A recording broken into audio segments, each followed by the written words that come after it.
Niining panahon nga nagsigi og saka ang presyo sa gasolina ug krudo ug ang kalibutan nga nagpakita na sa iyang panagsangkasuko tungod sa pag-abuso sa tao, adunay gipakita nga kapilian aron magpadayon nga humagaway ang sektor sa panakyanan.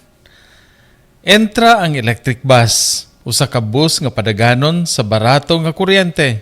Ug kay kuryente, hilom nga motor, walay ibuga nga aso sama sa makinang demotor. Pinaagi sa 54 kilowatt lithium iron phosphate battery, kaya ni ining bus nga mokarga og 30 ug mo top speed og 70. Samtang sa usa ka charge, usa ka gatos ka kilometros ang daganon ay ha pa mo discharge. Gamit ang paspas nga charging, kaya nga punon ang baterya sa ubos sa usa ka oras, bisan pa man nga kini magamit sa air condition.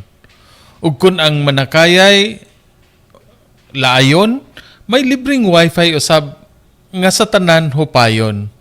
Usa ka fully electric nga 350 volts minimal nominal voltage, ang ibas habog na ang alkuba ug dili na kinahanglang magtikuob ka inig saka. Sa pagpili nining ibas, kaya sa 150,000 ka pasahero ang iyang makarga-diskarga sud sa usa ka tuig nga balik-balik sa rota. Ug kay may gamit sa baterya ug minus nga epekto ni inis kay kinaiyahan, moabot sa 700 ka kahoy ang matabangan ug masalbar kay maghigop manunta sa carbon dioxide nga ibuga sa hugaw nga makina.